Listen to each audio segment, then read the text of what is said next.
So evaluating and maintaining your accessibility. So we talked about the major buckets. A big thing for checking your accessibility is getting some type of audit. And I want to talk a little bit about audits. That means a lot of different things to different people.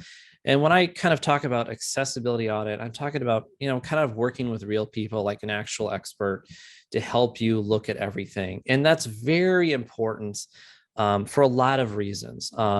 There's really no quick fixes for accessibility. There is not a magic bullet or a tool or an overlay or like a plugin for WordPress. There really is no tool that just automatically kind of fixes everything, right? And we've also noticed AI and sort of automatic auditing tools, they don't do very well. They miss a lot of things. They also have a lot of false positives. And I'll show you some of those, how that works. And also, they just don't understand and can't sort of prioritize for you. So every organization has different goals, a different audience you serve, and different things going on, right? And different priorities. And so you could get 100 accessibility errors on one page, which might sound horrible, but not understanding the effort to fix them, which AI doesn't understand, not understanding the priority, what are the most, urgent ones that are actually breaking the site for people. None of these automatic tools can understand that. Unfortunately, it does take an expert. You have to work with an expert. And talking a little bit further about this, because I really want to help you all stay out of trouble, right, and not get into the legal part of this and get into trouble. There's been a lot of news lately. You could Google this and go check it out. But tons of news of lately about new case law and organizations actually getting into trouble for using accessibility tools. It seems counterintuitive, right? But there's a lot of accessibility overlays or scanning tools or plugins that, promise to kind of fix everything. And I just want to say they don't. They absolutely don't. I have evaluated probably 25 accessibility tools and systems out there.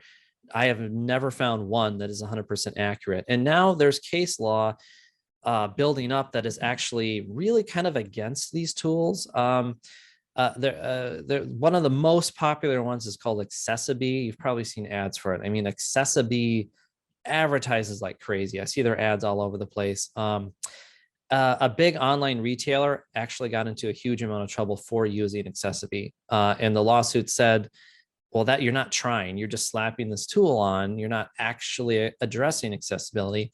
You're kind of trying to do a quick fix, and that's not good enough.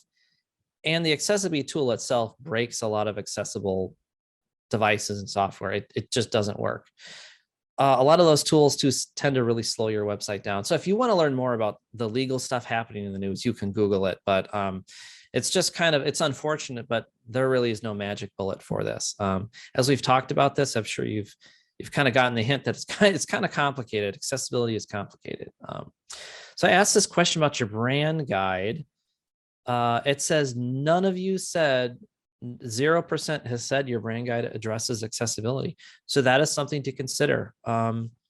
Typically, it's a one page in your brand guide that kind of talks to the designer, right? That says colors, fonts. It kind of lays out, what to avoid with your official brand colors. That's a typical page now we're seeing in brand guides. So switch the poll again here. Thank you so much for answering these. This gives me a lot of insight on what I can help you with. So the first major tool you can use to kind of look at your accessibility of your actual website or your social media or whatever is just your browser. There are tools built into your browser. So most of you probably use Chrome or Firefox, and they both have a similar tool.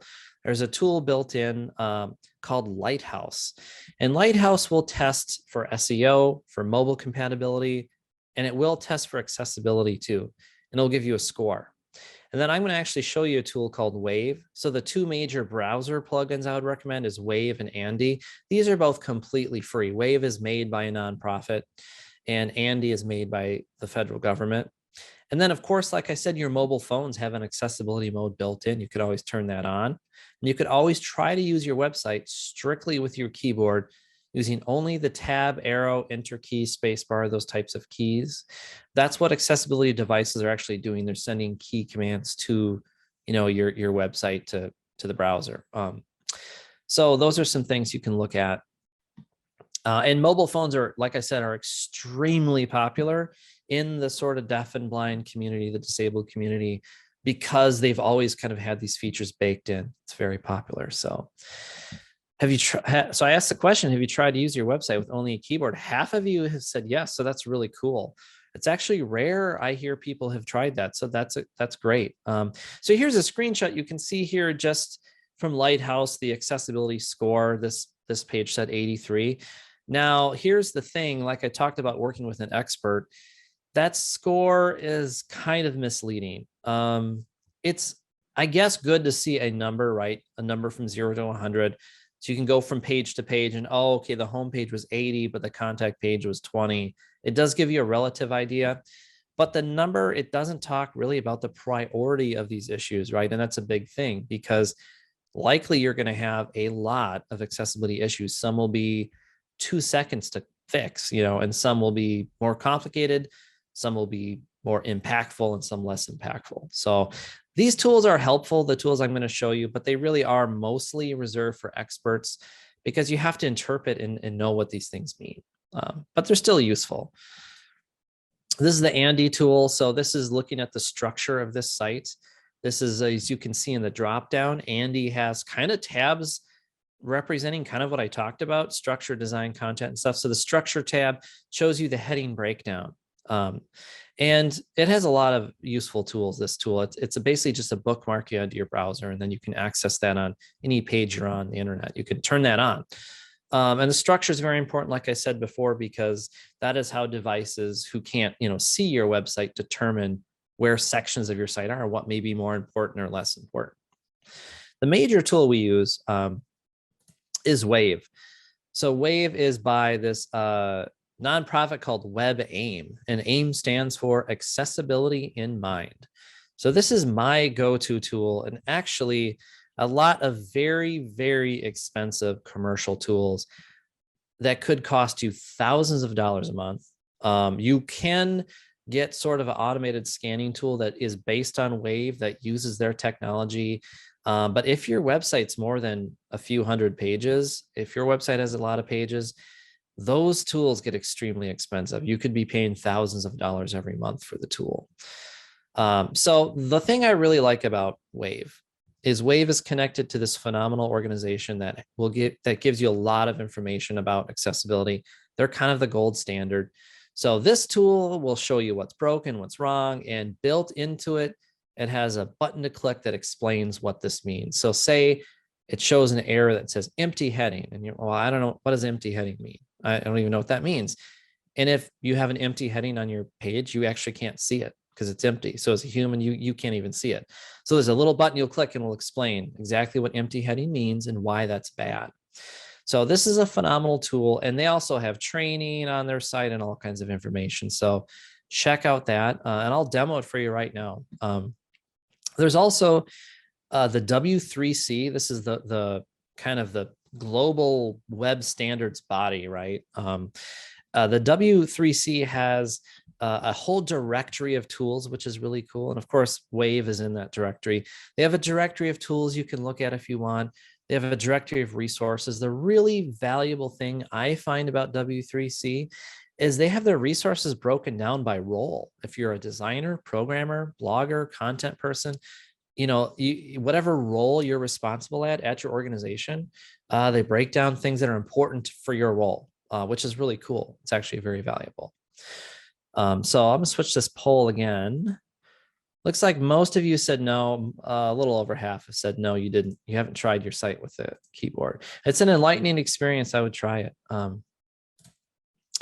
Feel free, of course, to ask questions if you have any questions about any of this. So here's a question about, or a poll about third-party platforms. That's the thing, you need to test your third-party platforms, and people get a little confused on how this works, but basically, technically under accessibility guidelines, every single link on your website that leaves your website goes somewhere else, you are supposed to make sure that destination is also accessible, which could be, basically almost impossible, right? If you have a blog article, you're talking about something, you want to link to another resource or something out there, having to make sure everything you link to is accessible it's almost impossible. However, your event registration system, your donation systems, say you have a form tool you link to apply for a job or like whatever, those are major like functional areas of your online system and ecosystem. You need to check those need to be accessible, and unfortunately many times they are not. And there may be things you can do about that or not. Actually, a kind of interesting example, I just completed a big accessibility audit for a state agency for the government, and they have a very large section on their website about accessibility, and their form to submit a complaint about accessibility is not accessible. So I unfortunately had to call that out to them to say, this form platform you're using to collect data, it's not accessible. So you need to change that. So getting help, where to go from now? Let's say you don't know if you have an accessibility issue, or you have some issues. What do you do?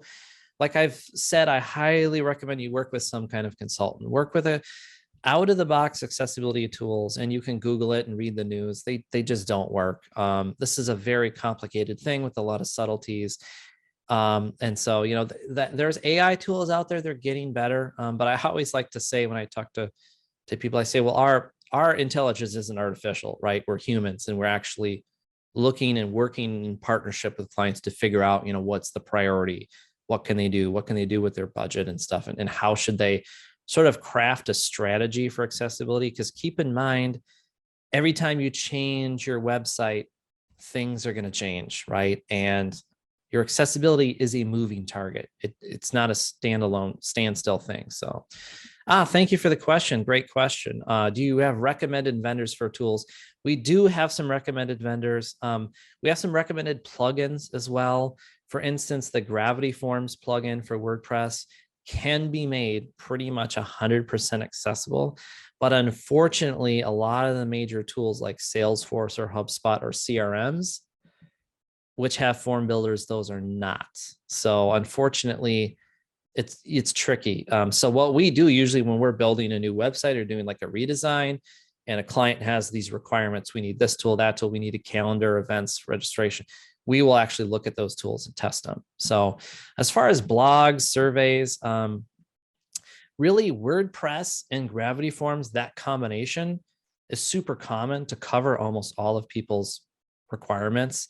And it works phenomenal. So, I mean, like, let's say you use Constant Contact and their built-in form isn't accessible. You can still use Gravity Forms and have your newsletter sign up or something, just go from Gravity Forms into Constant Contact. So that's a way. And I don't know if they are accessible or not. That one, I can't remember last time I looked at Constant Contact, but that's an example of where that platform might not be accessible, but where your users interact with it, you can make accessible by just using your own form.